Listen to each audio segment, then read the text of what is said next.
दोस्तों, आखिर धनतेरस वाले दिन सोना चांदी के अलावा ऐसा क्या खरीदना चाहिए जिससे हमारे घर में भी माता लक्ष्मी का आशीर्वाद हमेशा बना रहे और कुबेर महाराज अपनी कृपा हमारे घर परिवार पर बनाए रखें। तो दोस्तों, धनतेरस और खरीदारी एक दूसरे से जुड़ी हुई चीजें हैं। सालों से सोना चांदी गहने जैसी खरीदकर घर लाई वस्तुएं अपने साथ घर में शुभता लाती है, समृद्धि लाती है। लेकिन क्या सच में इतने पैसे खर्च करना आवश्यक होता है? ज्यादा पैसे खर्च करने में अभी हम समर्थ नहीं हैं। तो क्या करें दोस्तों? हमारे शास्त्रों में धनतेरस वाले दिन सोना चांदी खरीदना बेहद शुभ माना गया है। लेकिन ऐसे में गरीब लोगों का क्या होगा? क्या उनको माता लक्ष्मी का आशीर्वाद नहीं मिल पाएगा? और जो लोग सोना चांदी खरीदने में समर्थ नहीं हैं, तो वो कैसे माता लक्ष्मी की कृपा प्राप्त कर सकते हैं? तो दोस्तों, जरूरी नहीं है कि महंगी चीजें ही आप खरीदें।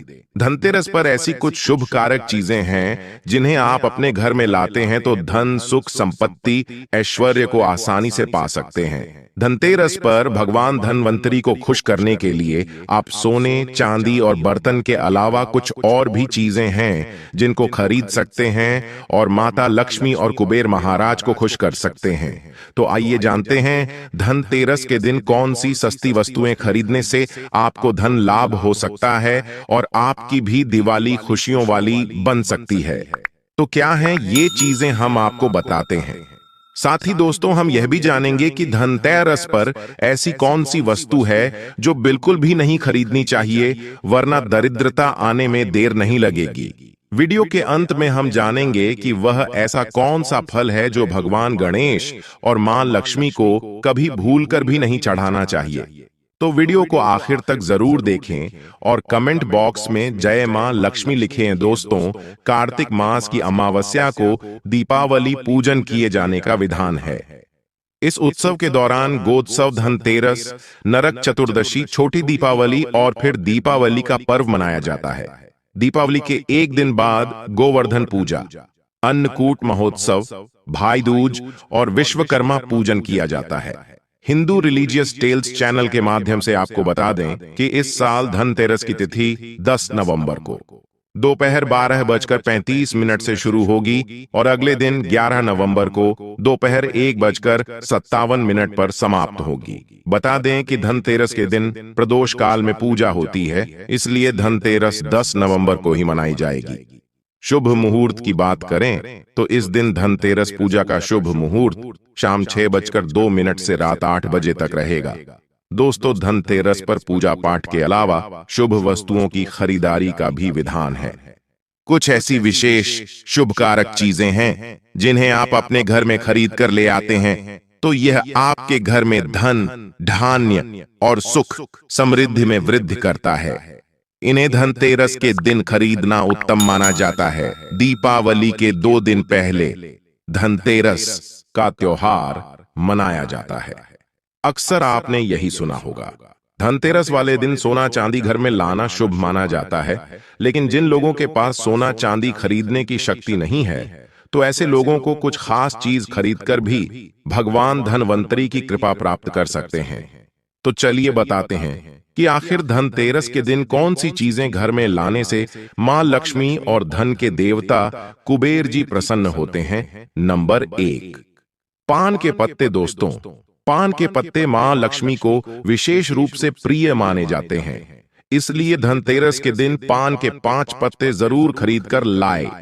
पान के पत्ते लेकर मां लक्ष्मी को चढ़ाएं और दीपावली का त्योहार पूरा हो जाने के बाद इन पत्तों को आप बहते जल में प्रवाहित कर सकते हैं। दोस्तों, नंबर 2, हिंदू धर्म में घर में कछुआ रखने को बहुत शुभ माना जाता है। धार्मिक मान्यताओं के अनुसार भगवान विष्णु का एक रूप कछुआ था। आप चाहते हैं तो कछुआ भी घर में खरीद करके ला सकते हैं। इसे घर में रखने से लक्ष्मी स्वयं ही दौड़ी चली जाती है। घर या ऑफिस की उत्तर दिशा में धातु से बना कछुआ रखना चाहिए। ऐसा करने से सौभाग्य बढ़ने के साथ हर क्षेत्र में सफलता मिलती है। साथ ही इस बात पर भी ध्यान दें कि कछुए का मुंह हमेशा अंदर की तरफ होना चाहिए। दोस्तों, नंबर 3, धनतेरस के दिन लक्ष्मी चरण घर में लाना बहुत शुभ माना जाता है। लक्ष्मी चरण इस दिन घर में लाना मां लक्ष्मी का आवाहन माना जाता है। इस दिन घर में मां लक्ष्मी के चरणों को घर में लाना उन्हें अपने घर में निमंत्रण देने के समानता है। धनतेरस पर लक्ष्मी जी के 2 चरण यानी 2 जोड़ी घर में लाने चाहिए। एक मुख्य द्वार पर अंदर की तरफ आते हुए लगाने चाहिए और दूसरे को पूजा के स्थान में अंदर आते हुए लगाने चाहिए। दोस्तों, नंबर 4, दोस्तों, घर के सारे सुख दुख मुख्यतः वास्तु पर आधारित है। घर में वास्तु देव की मूर्ति रखने से घर का वास्तु ठीक बना रहता है। ऐसे घरों में धन की कमी नहीं होती है। अन्न धन से ऐसा घर हमेशा भरा रहता है। दोस्तों, नंबर 5, मिट्टी का घड़ा। इस दीपावली पर घर में मिट्टी की सुराही या घड़ा अवश्य ले आए, छोटा बड़ा जैसा भी हो। दीपावली के दिन मिट्टी की एक सुराही या घड़ा जरूर खरीद करके लाए। फिर इसे घर की उत्तर दिशा में पानी भरकर आपको रखना है। इसे धनतेरस के दिन लाना अति उत्तम होगा। दीपावली के 5 दिन शाम को इस घड़े के पास घी का दीपक अवश्य जलाना। अगर आप ऐसा करते हैं तो आपके घर में कभी भी धन की कमी नहीं होगी। दोस्तों, उत्तर दिशा देवताओं की दिशा मानी जाती है और मिट्टी के पात्र में पानी भरकर उत्तर दिशा में रखने से ये देवताओं को प्राप्त होता है। आप इसे चख कर देखिए। ये जल बाकी के जल की तुलना में यह ज्यादा मधुर होगा। मां लक्ष्मी की कृपा से इसमें कमल जैसा सुगंध आने लगता है। मां लक्ष्मी के आपके घर में आगमन होने का